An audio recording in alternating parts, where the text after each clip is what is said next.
Dear Esther, the gulls do not land here anymore. I've noticed that this year they seem to shun the place.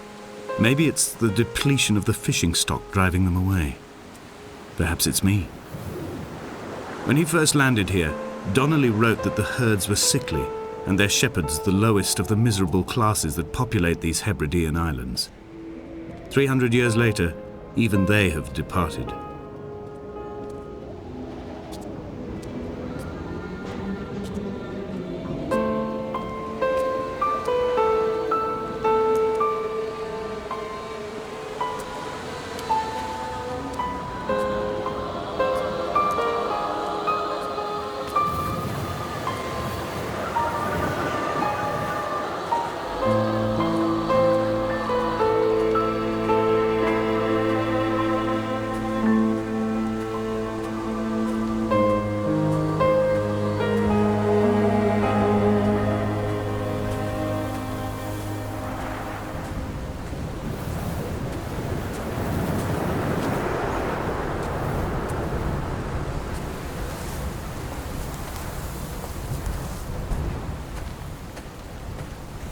Donnelly reported the legend of the hermit, a holy man who sought solitude in its most pure form. Allegedly, he rode here from the mainland in a boat without a bottom, so all the creatures of the sea could rise at night to converse with him. How disappointed he must have been with their chatter. Perhaps now, when all that haunts the ocean is the rubbish dumped from the tankers, he'd find more peace. They say he threw his arms wide in a valley on the south side and the cliff opened up to provide him shelter. They say he died of fever 116 years later. The shepherds left gifts for him at the mouth of the cave, but Donnelly records they never claimed to have seen him. I have visited the cave and I have left my gifts, but like them, I appear to be an unworthy subject of his solitude.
Those islands in the distance, I am sure, are nothing more than relics of another time, sleeping giants, somnambulist gods laid down for a final dreaming.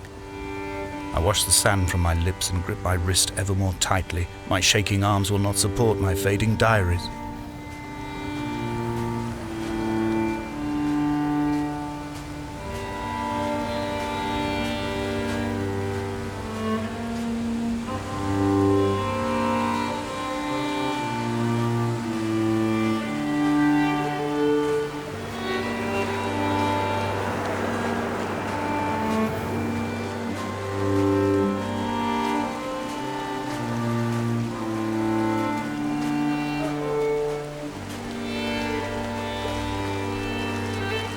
Dear Esther, I found myself to be as featureless as this ocean, as shallow and unoccupied as this bay, a listless wreck without identification. My rocks are these bones, and a careful fence to keep the precipice at bay. Shot through me caves, my forehead a mount. This aerial will transmit into me so. All overexposed, the nervous system, where Donnelly's boots and yours and mine still trample. I will carry a torch for you. I will leave it at the foot of my headstone. You will need it for the tunnels that carry me under.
The mount is clearly the focal point of this landscape.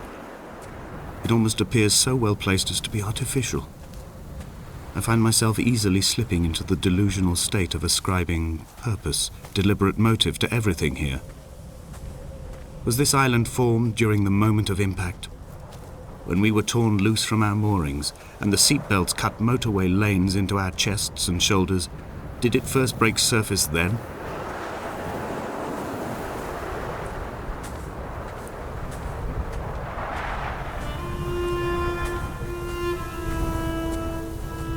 When someone had died or was dying, or was so ill they gave up what little hope they could sacrifice, they cut parallel lines into the cliff, exposing the white chalk beneath. You could see them from the mainland or the fishing boats, and know to send aid or impose a cordon of protection, and wait a generation until whatever pestilence stalked the cliff paths died along with its hosts. My lines are just for this: to keep any would-be rescuers at bay. The infection is not simply of the flesh.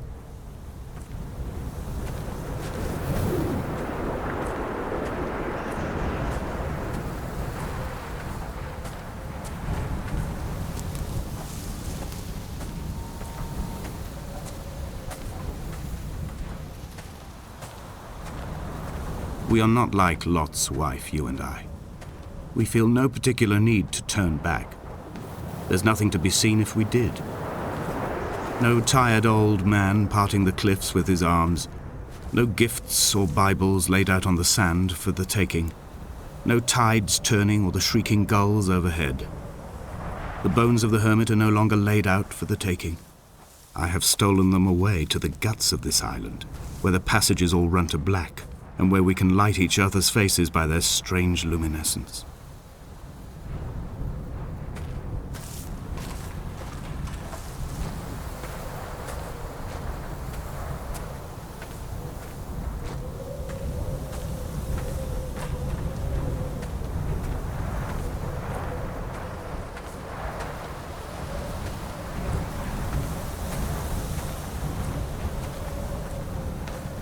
Dear Esther, I met Paul. I made my own little pilgrimage. My Damascus, a small semi-detached on the outskirts of Wolverhampton. We drank coffee in his kitchen and tried to connect to one another. Although he knew I hadn't come in search of an apology, reason or retribution, he still spiraled in panic, thrown high and lucid by his own dented bonnet. Responsibility had made him old. Like us, he'd already passed beyond any conceivable boundary of life. This hermit, this seer, this distant historian of bones and old bread, where did he vanish to? Why, asked the farmers. Why, asked Jakobsen. Why bother with your visions at all, if you're just to throw your arms up at the cliff and let it close in behind you and seal you into the belly of the island, a museum shut to all but the most devoted?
I've become convinced I am not alone here, even though I am equally sure it is simply a delusion brought upon by circumstance. I do not, for instance, remember where I found the candles, or why I took it upon myself to light such a strange pathway. Perhaps it is only for those who are bound to follow.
Dear Esther, I have now driven the stretch of the M5 between Exeter and Bristol over 21 times.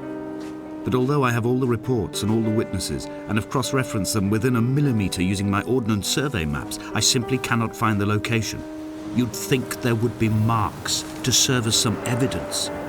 It's somewhere between the turn-off for Sanford and the welcome brake services, but although I can always see it in my rear-view mirror, I have as yet been unable to pull ashore.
It's only at night that this place makes any sluggish effort at life. You can see the buoy and the aerial. I've been taking to sleeping through the day in an attempt to resurrect myself. I can feel the last days drawing upon me. There's little point now in continuation. There must be something new to find here. Some nook or some cranny that offers a perspective worth clinging to. I've burnt my bridges. I've sunk my boats and watched them go to water.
There must be a hole in the bottom of the boat. How else could new hermits have arrived?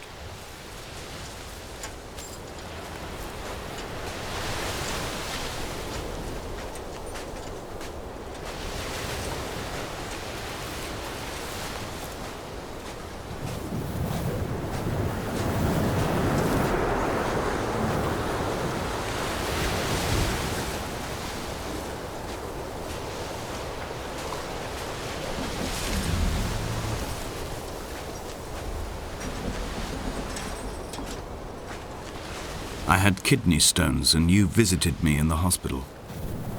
After the operation, when I was still half submerged in anesthetic, your outline and your speech both blurred. Now my stones have grown into an island and made their escape, and you have been rendered opaque by the car of a drunk.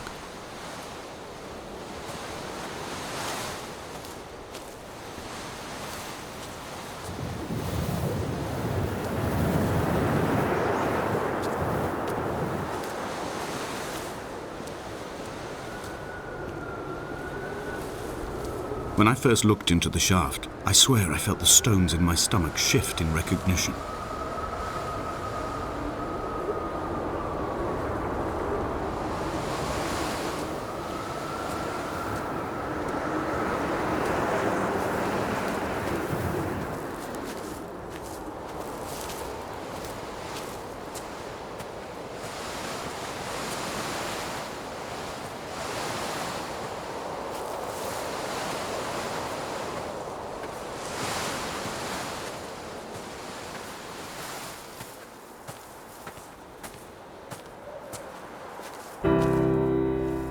I've begun to climb, away from the sea and towards the center.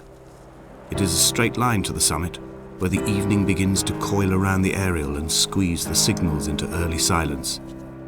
The bothy squats against the mount to avoid the gaze of the aerial.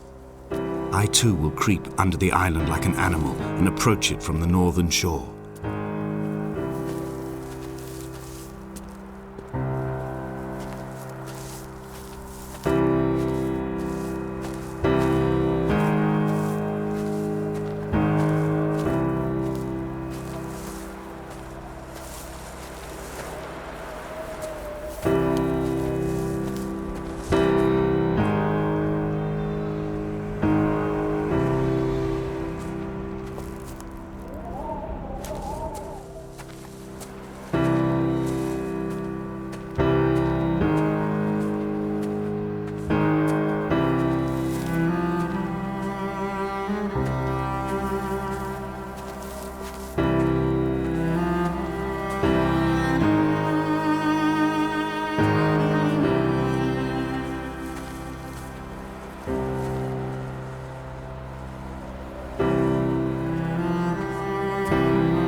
The bothy was constructed originally in the early 1700s. By then, shepherding had formalized into a career.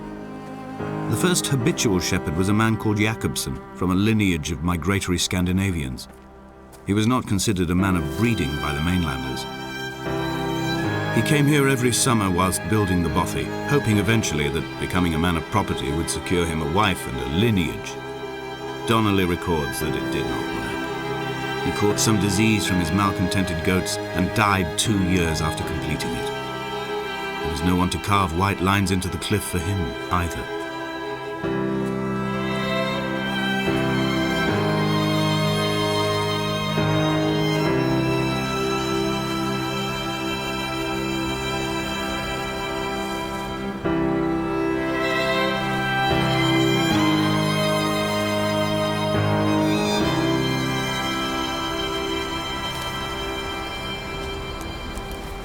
My heart is landfill, these false dawns waking into the still never light.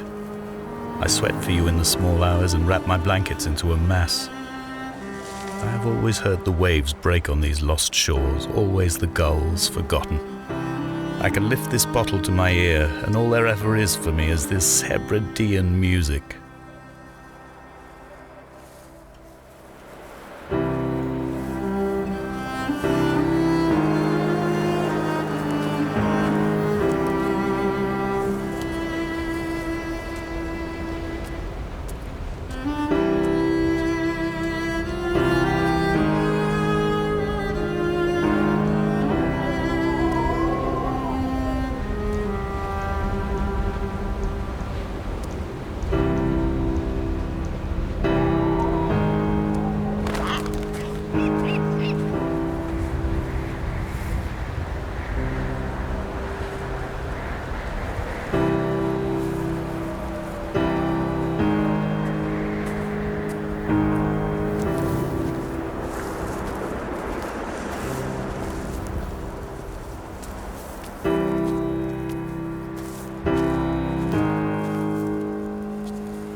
Jacobson's ribcage, they told Donnelly, was deformed, the result of some birth defect or perhaps a traumatic injury as a child. Brittle and overblown it was, and desperately light. Perhaps it was this that finally did for him, unable to contain the shattering of his heart. In half-light, his skeleton a discarded prop, a false and calcified seabird.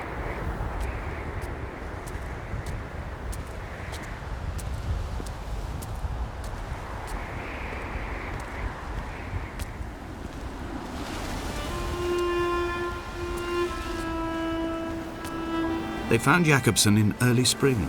The thaw had only just come. Even though he'd been dead nearly 7 months, his body had been frozen right down to the nerves and had not even begun to decompose. All around him, small flowers were reaching for the weak sun. The goats had adjusted happily to life without a shepherd and were grazing freely about the valley. Donnelly reports they hurled the body in fear and disgust down the shaft, but I cannot corroborate this story.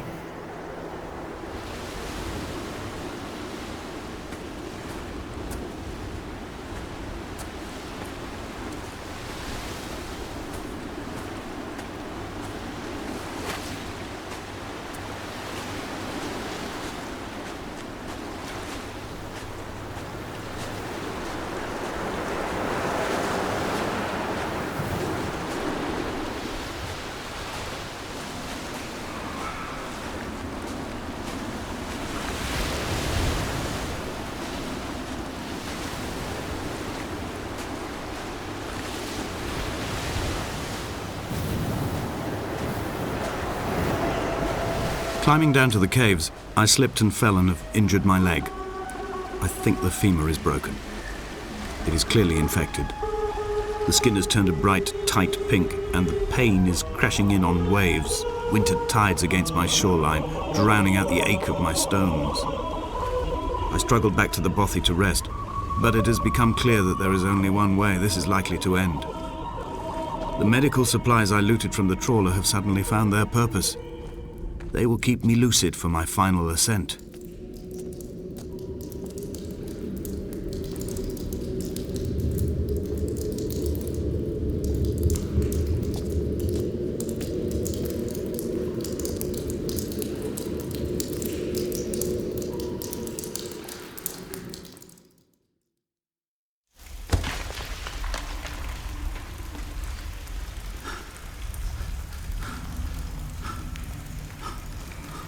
From here, this last time, I have understood there is no turning back.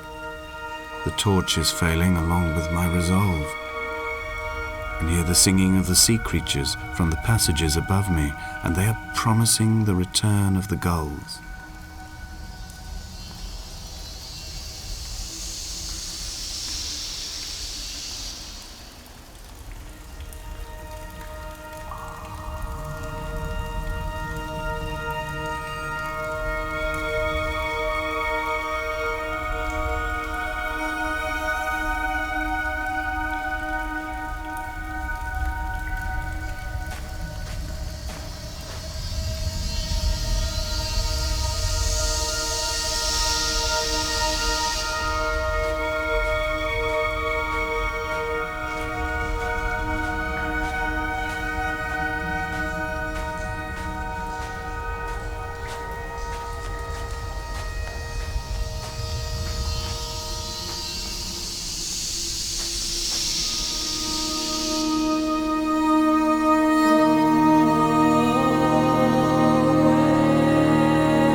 They'd stop the traffic back as far as the Sandford Junction and come up the hard shoulder like radio signals from another star.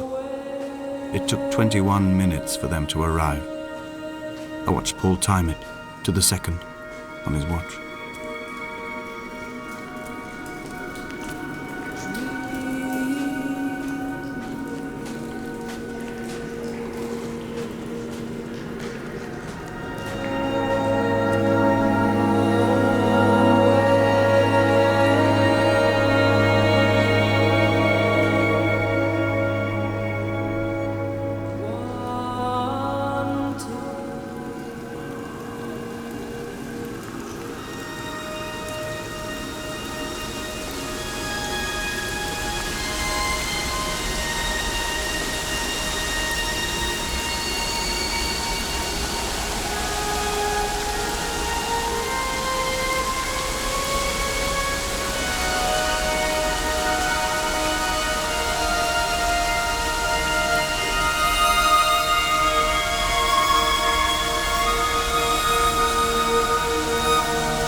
If the caves are my guts, this must be the place where the stones are first formed.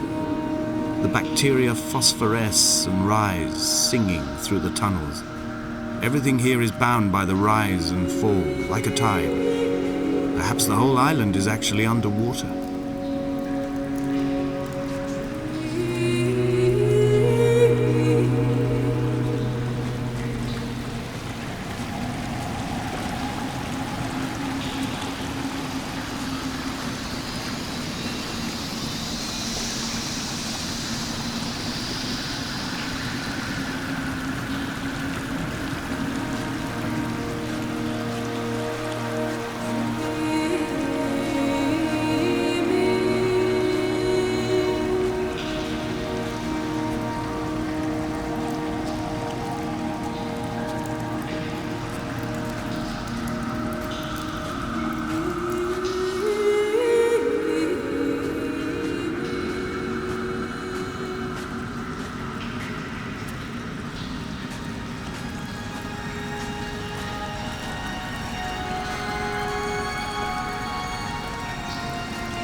This cannot be the shaft they threw the goats into.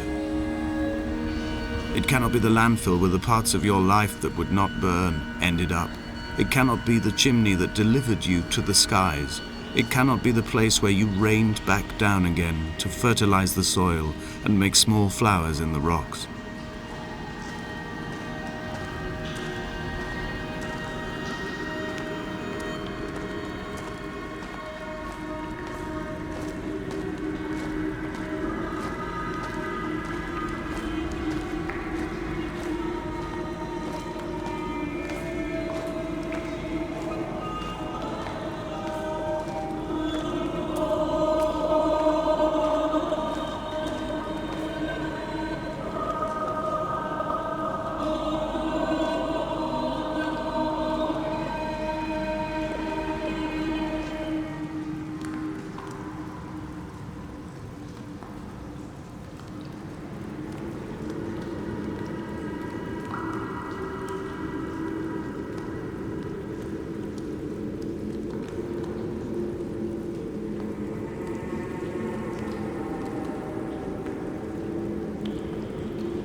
Sandford Junction, headlights in your retinas.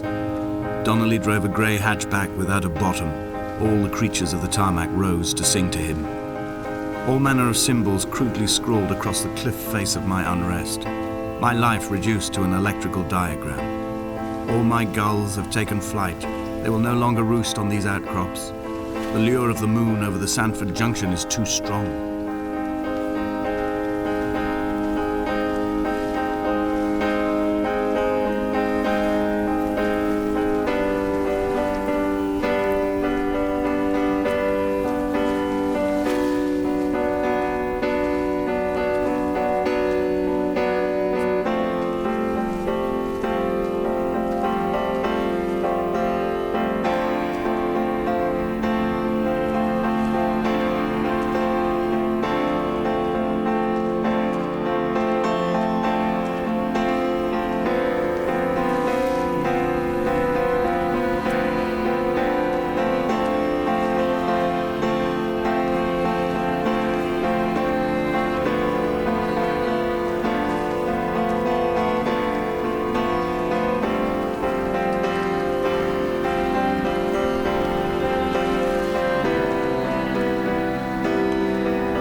Dear Esther, I find each step harder and heavier. I drag Donnelly's corpse on my back across these rocks, and all I hear are his whispers of guilt, his reminders, his burnt letters, his neatly folded clothes. He tells me I was not drunk at all.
There were chemical stains on the tarmac, the leak of air conditioning, brake fluid and petrol. He kept sniffing at his fingers as he sat by the roadside, waiting as if he couldn't quite understand or recognize their smell. He said he'd been travelling back from a sales conference in Exeter. He'd stopped for farewell drinks earlier, but had kept a careful eye on his intake. You could hear the sirens above the idling traffic.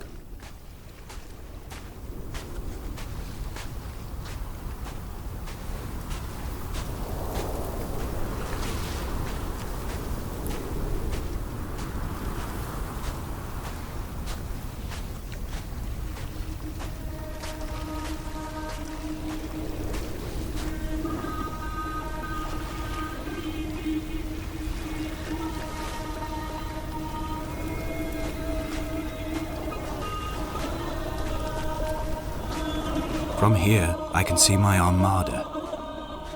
I collected all the letters I'd ever meant to send to you, if I'd have ever made it to the mainland, but had instead collected at the bottom of my rucksack, and I spread them out along the lost beach.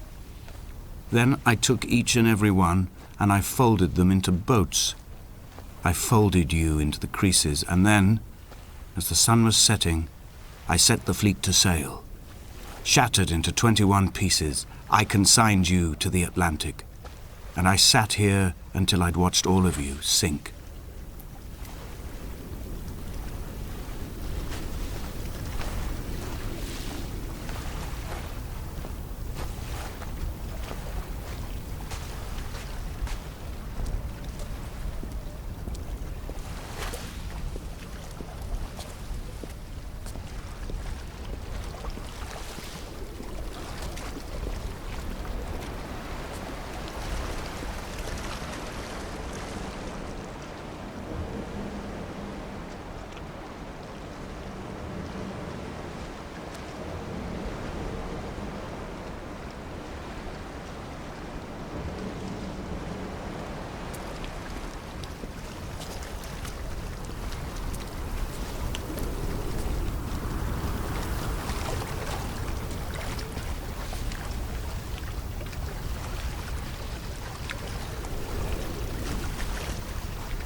A sound of torn metal, teeth running over the edge of the rocks, a moon that casts a signal as I lay pinned beside you, the ticking of the cooling engine, and the calling from a great height, all my mind as a bypass.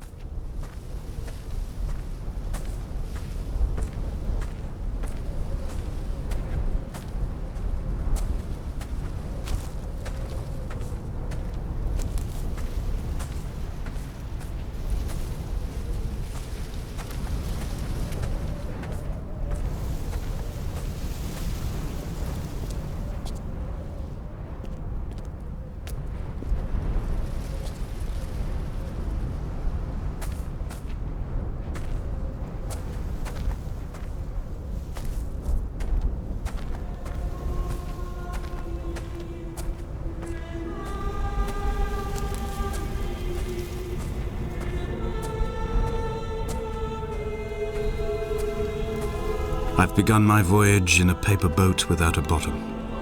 I will fly to the moon in it. I've been folded along a crease in time, a weakness in the sheet of life. Now you've settled on the opposite side of the paper to me. I can see your traces in the ink that soaks through the fibre, the pulped vegetation. When we become waterlogged and the cage disintegrates, we will intermingle. When this paper aeroplane leaves the cliff edge and carves parallel vapor trails in the dark, we will come together.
If only Donnelly had experienced this, he would have realized he was his own shoreline, as am I. Just as I am becoming this island, so he became his syphilis, retreating into the burning synapses, the stones, the infection.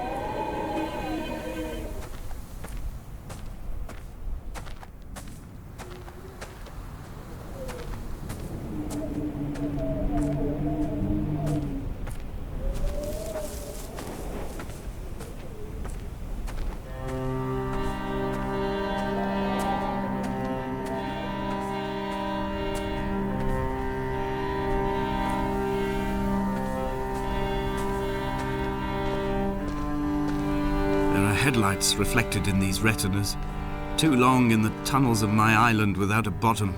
The sea creatures have risen to the surface, but the gulls are not here to carry them back to their nests. I've become fixed, open and staring, an eye turned on itself. I've become an infected leg whose tracking lines form a perfect map of the junctions of the M5. I will take the exit at mid-thigh and plummet to my Esther.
have dredged these waters for the bones of the hermit, for the traces of Donnelly, for any sign of Jakobsen's flock, for the empty bottle that would incriminate him.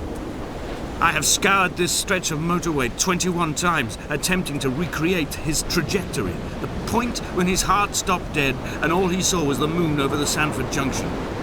He was not drunk, Esther. He was not drunk at all, and it was not his fault. It was the converging lines that doomed him. This is not a recorded natural condition. The gulls do not fly so low over the motorway and cause him to swerve. The paint scored away from his car in lines like an infection, making directly for the heart.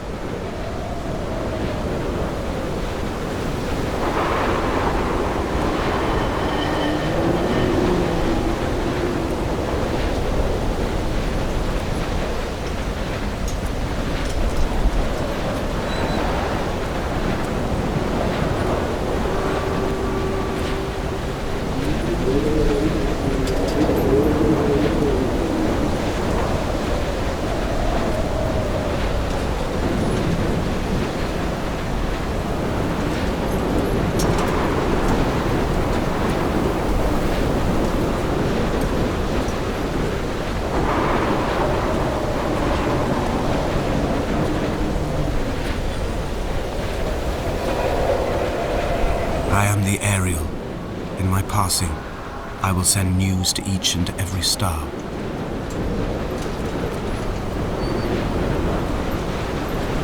Dear Esther, I have burned the cliffs of Damascus. I have drunk deep of it. My heart is my leg and a black line etched on the paper all along this boat without a bottom. You are all the world like a nest to me.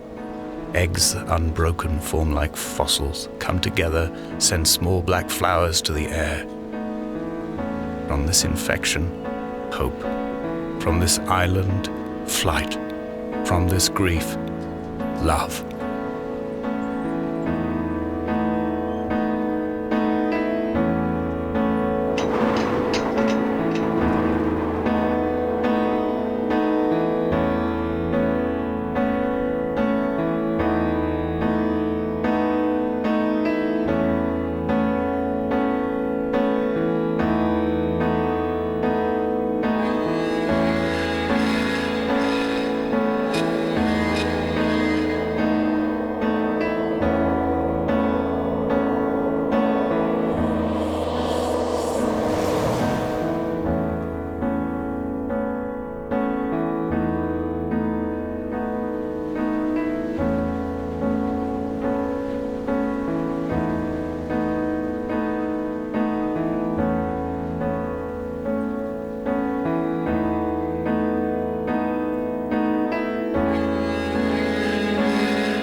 Come back.